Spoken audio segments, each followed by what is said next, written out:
Yes, this is our vacation, but I know that you're tuning into this probably because you have one of your own planned to go very soon. So I'm sure that the things that we did today may not interest you with us doing them. However, we did learn a lot as we went along.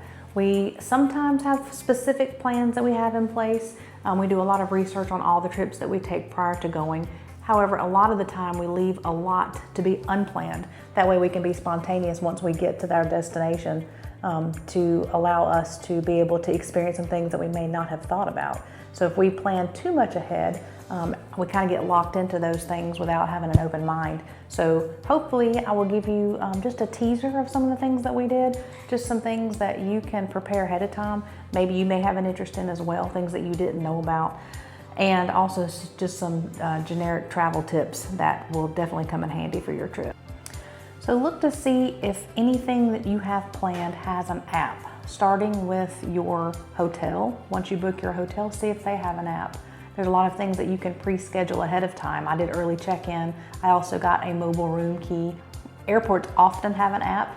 They will include maps of the airport, all the terminals, parking information. We did fly out of Charlotte and I had downloaded the Charlotte Airport app for that. It had a place on the app to pay for our long-term parking. I'm glad that I did so prior to arrival to the airport yesterday morning. We got there and found the parking area that we were supposed to park at, and there was a gentleman in line right at the entryway. So he was right behind the gate and he was stuck there. There was a line of cars behind him. He had not pre-booked or prepaid for his long-term parking, and he was trying to do so in line, thereby backing up traffic all behind us.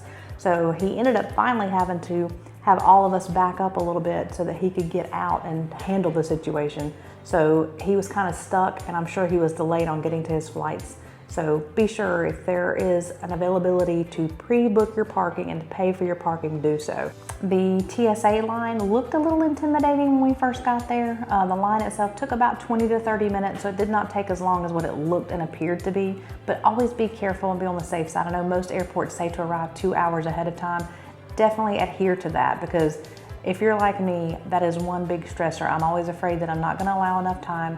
So therefore, we usually end up arriving super duper early, but I'd rather do that and have a cup of coffee and wait on the airplane to board instead of getting there and being tight on time and possibly risking being late and missing your flight. Any public transit that you plan on taking, the Link train here in Seattle has an app. It also includes the monorail, the bus system. So that was helpful to find out ticket pricing, the lines and the maps that it takes.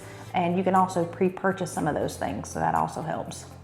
Our CityPASS that we purchased today, and we'll go into more of that in a minute, but CityPASS also has an app, and you can find out all the information about that on that app. So it just saves a lot of time if you look ahead. Even if you don't think something may have an app, just go and search it out, because a lot of times they do, and you will find a lot of needed information, a lot of extra information that you hadn't thought of prior to going, and it will save you a lot of time. Once we got there, we called our hotel and told them that we had arrived and we needed a shuttle service to pick us up. So what they asked us to do was find a specific area along the sidewalk there on level 3, and they will be marked with numbers 1, 2, 3, and 4 with a letter combination. So like 1 Alpha, 2 Bravo, 3 Charlie.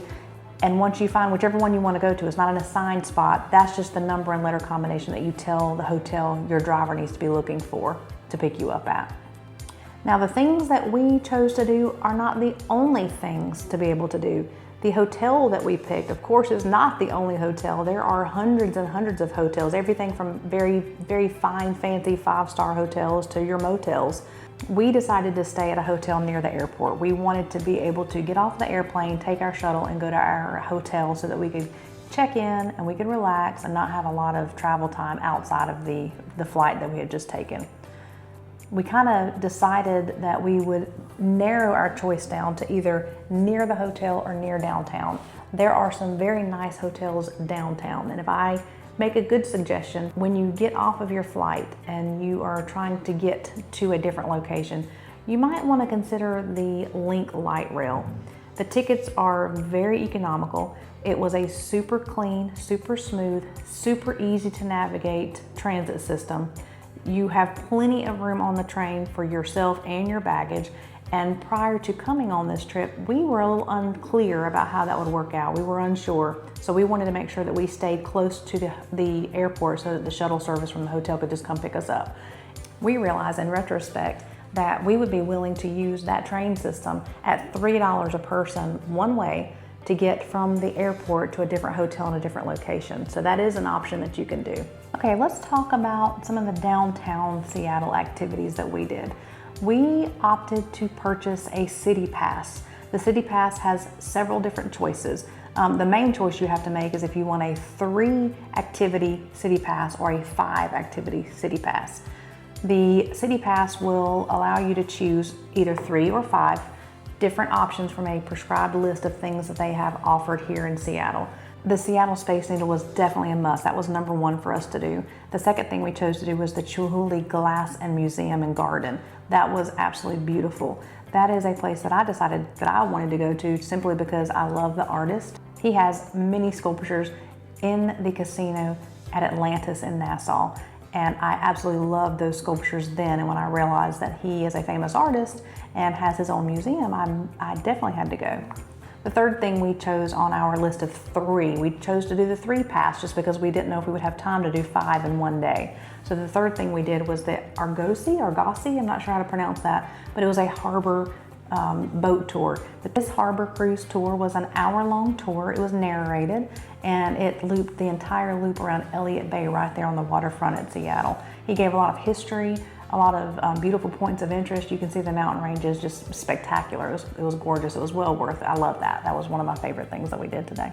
We left this morning. We were gone by 6:30, and we were back by about 4:30, 5 o'clock.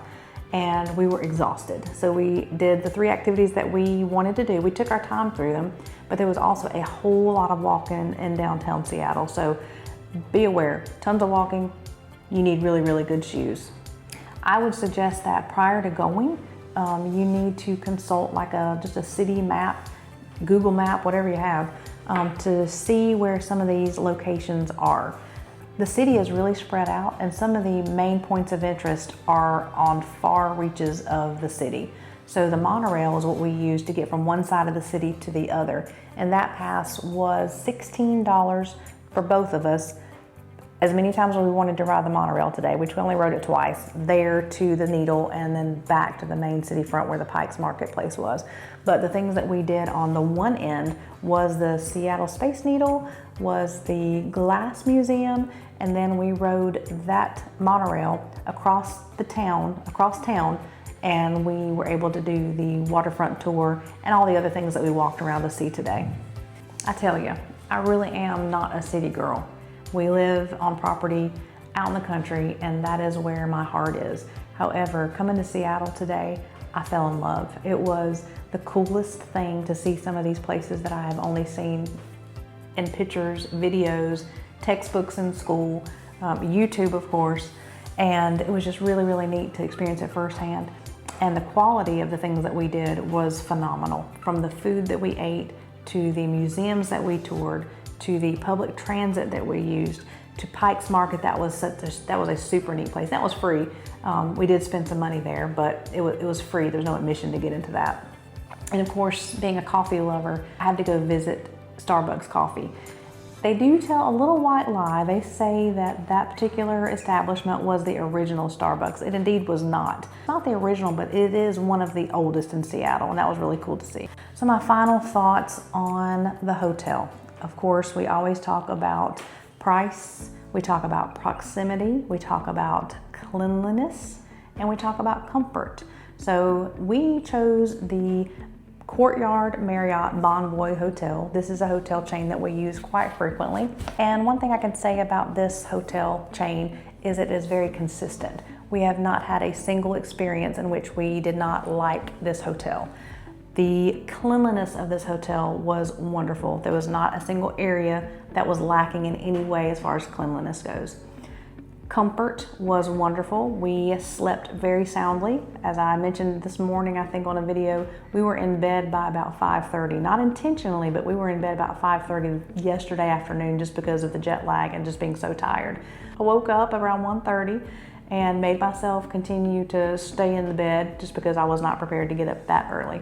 but I ended up getting up about 4 and went ahead and got dressed and got ready for our day because I knew that we had a long day ahead of us sightseeing in Seattle. I let Brandon sleep in a little bit, but we were still up rather early. We were on the shuttle bus to the train station by about 6:30 a.m., which worked out good because when we got downtown, there was not many people there.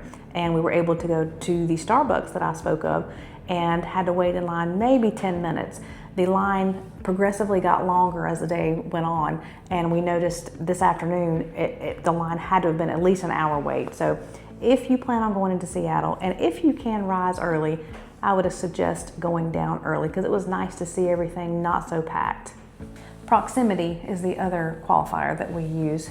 So proximity to the cruise, it is not close to the cruise. It is going to be about a 25-minute or so drive tomorrow from the shuttle that is coming to pick us up, but it is close enough.